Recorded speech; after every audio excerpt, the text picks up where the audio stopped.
Erreur matérielle des arrêts rendus par la Cour constitutionnelle dans le cadre des contentieux électoraux le 12 mars dernier. Une audience publique est prévue ce lundi pour statuer sur ces cas. L'attaque des drones iraniens sur le sol israélien, les réactions internationales se sont multipliées. Un message clé s'en dégage, la crainte d'une escalade militaire dans la région et l'appel à la retenue. Sport football au championnat de la Vodacom Première Ligue, le tout-puissant Mazembe a conforté sa suprématie au play-off ce dimanche grâce à son succès de 2-1 contre l'AS Vita Club au stade des Martyrs de la Pentecôte. Nouveau journal sur Télé 50, bienvenue à tous. C'est ce lundi que la Cour constitutionnelle va tenir une audience publique pour statuer sur les erreurs de ces arrêts rendus dans le cadre des contentieux électoraux le 12 mars dernier. Plusieurs candidats proclamés élus par la Commission électorale nationale indépendante ont été invalidés par la Cour constitutionnelle et ces derniers avaient saisi cette dernière pour corriger les erreurs matérielles dont ils étaient victimes. Au Kouilou, au moins 15 corps sans vie ont été tirés des décombres après l'éboulement des terres survenues samedi au port de Monteur dans la commune urbano-rurale de Dibayaloué dans le territoire d'Idiofa. Selon les sources locales, ce drame est dû aux pluies qui se sont abattues vendredi et samedi dernier dans cette contrée située à 700 km de Kinshasa. L'insécurité dans le Nord Kivu, les éléments Ouazalendo ont été formellement interdits de circuler avec une arme dans la ville de Goma. C'était à l'issue d'une rencontre tenue dans cette ville entre les gouverneurs militaires, les conseils provinciaux de sécurité, la société civile et les groupes des Ouazalendo élargis à quelques organisations des droits de l'homme. On écoute le gouverneur militaire à l'intérim du Nord Kivu, le général-major Peter Chirimwami. À l'issue de la réunion et des notions qui nous ont été transmises par la société civile et la MONUSCO, nous avions pris un certain nombre de décisions. C'est qu'on ne doit plus voir un commandant VDP en ville avec l'arme et les états-majors de VDP doivent aller au-delà de la population et donc devant les FRDC.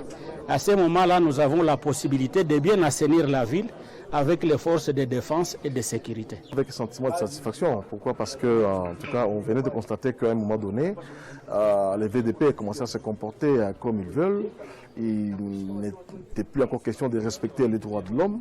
Et que donc, le moment qu'on a eu pour qu'ils soient encore une fois rappelés à l'ordre, qu'ils comprennent qu'ils sont aussi passibles, en tout cas à la justice, quand ils commettent des abus, c'est quand même un sentiment de satisfaction pour nous parce qu'au moins ils ont eu des notions de droits de l'homme. Je demande à tous les VDP d'observer ce qui leur a été prodigué comme conseil aujourd'hui au cours de cette formation et puis de vivre à paix et puis de respecter les autorités des pays, surtout que c'est eux qui leur donnent les moyens pour aller faire face à l'ennemi. Installation du nouveau siège du Fonds forestier national dans le Haut-Katanga. La cérémonie a eu lieu le vendredi dernier en présence du directeur général du FFN, Honoré Moulumba, qui fait de l'amélioration des conditions socio-professionnelles des agents et cadres son cheval de bataille. La direction provinciale du Fonds forestier national, basée dans le Haut-Katanga, a désormais un siège social.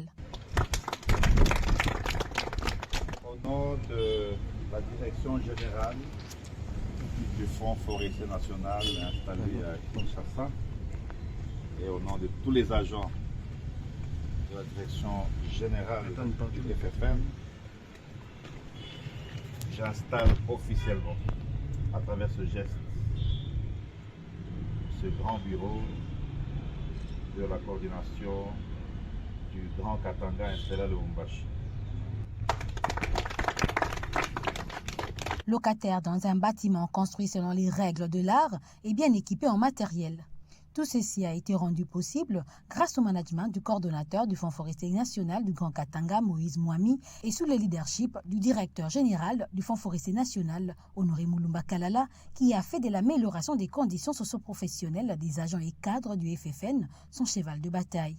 Depuis son avènement à la tête de cette structure, Honoré Mulumba Kalala ne lésine pas sur les moyens lui permettant d'atteindre avec succès ses objectifs pour l'année 2024, surtout les descentes sur le terrain dans toutes les directions provinciales du Fonds forestier national pour apporter son expertise. Et déjà, ses réalisations font parler de lui. Venu de la diaspora, le DG du FFN a plusieurs fois reçu des prix d'excellence pour sa détermination et son travail bien fait. Nous allons rester à Lubumbashi dans le Haut-Katanga où le couple Chombo et Anne-Marie Amissi a fait un don des vivres à l'orphelinat Boumi dans la commune annexe. Une occasion pour ces bienfaiteurs de répondre aux cris d'alarme lancés par ces enfants en rupture familiale. Il est à la fois bon samaritain et bienfaiteur aux bienfaisances palpables. C'est le couple Chombo Amissi et Anne-Marie Amissi. C'est vendredi. Ils étaient au chevet des plus démunis et enfants en rupture familiale de l'orphelinat Boumi, situé au quartier Golf, météo 1. L'homme, dont le regard est bienveillant, sera béni par ce qu'il donne de son pain aux pauvres, disent les Saintes Écritures. Le couple Bonté Amissi est venu avec des vivres et non-vivres pour redonner de l'espoir à ces enfants qui manquent un peu de tout. Empêché pour des raisons de service, le couple Chombo Amissi, Jean Bonté, s'est fait représenter par son directeur de cabinet, Joda Sakaninda, et le secrétaire permanent de la fondation qui porte son nom, Eric Landou, les amis de Bonté Amissi, accompagnés d'une forte délégation venue pour la circonstance. C'était avec une joie que la délégation a été, au nom du bienfaiteur, le couple Bonté Amissi.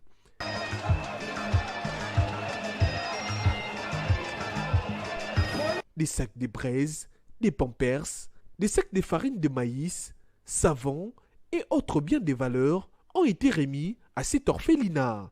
C'est par une visite guidée qu'a pris fin cette rencontre. Et puis dans le monde, attaque iranienne sur Israël, l'international appelle à la retenue et crainte d'un embrasement. Depuis l'attaque des drones iraniens sur le sol israélien, les réactions internationales se sont multipliées. Un message clé s'en dégage, la crainte d'une escalade militaire dans la région et l'appel à la retenue. De nombreux appels au calme pour éviter de nombreuses ripostes qui causeront un plus grand nombre de victimes.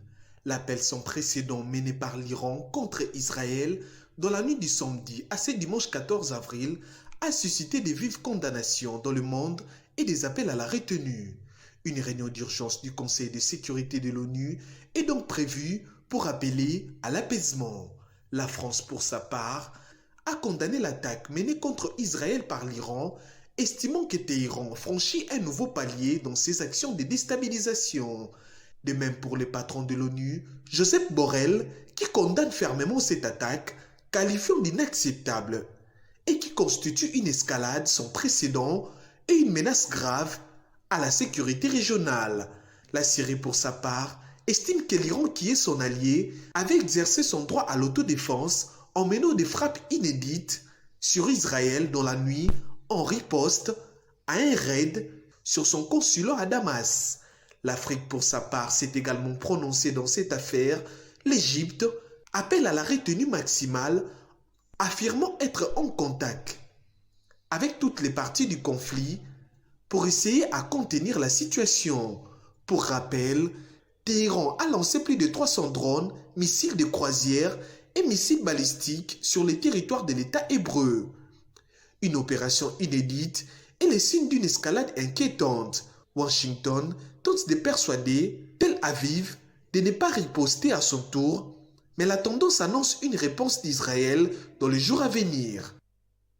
Retour au pays pour parler sport. Au championnat de la Vodacom Première Ligue, les tout-puissants Mazembe a conforté sa position de leader ce dimanche grâce à sa victoire de 2-1 contre l'AS Vita Club au stade des Martyrs de la Pentecôte. Les Corbeaux ont ouvert le score à la 18e minute sur un penalty transformé par Fili Traoré. Et puis à la 70e minute, c'est même Fili a doublé la mise pour le tout-puissant Mazembe.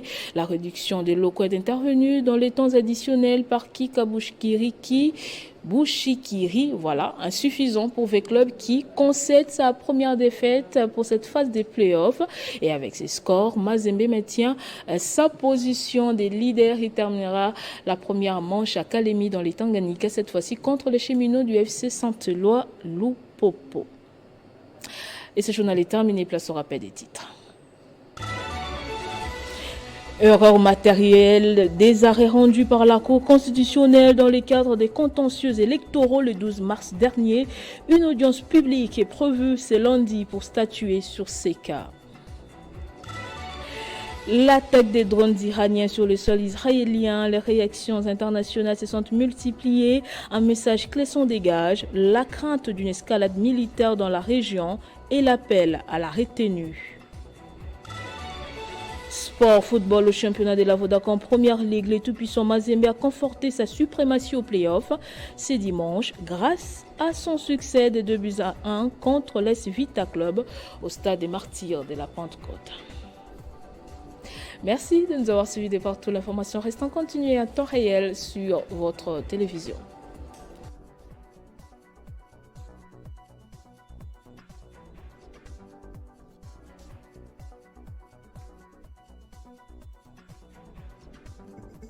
Retrouvez toute l'actualité en continu sur www.tele50.cd.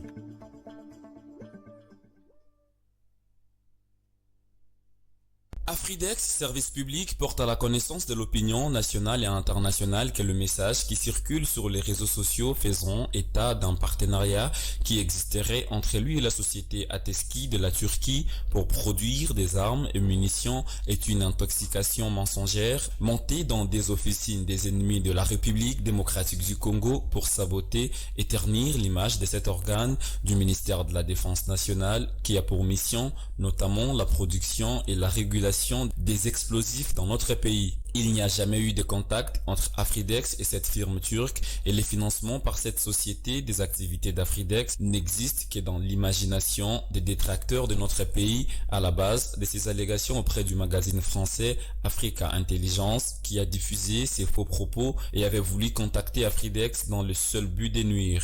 Afridex se réserve les droits d'initier des poursuites contre ce journal pour la diffusion de ces fausses affirmations et invite le public à se désolidariser de ces genres de messages qui prêtent à confusion.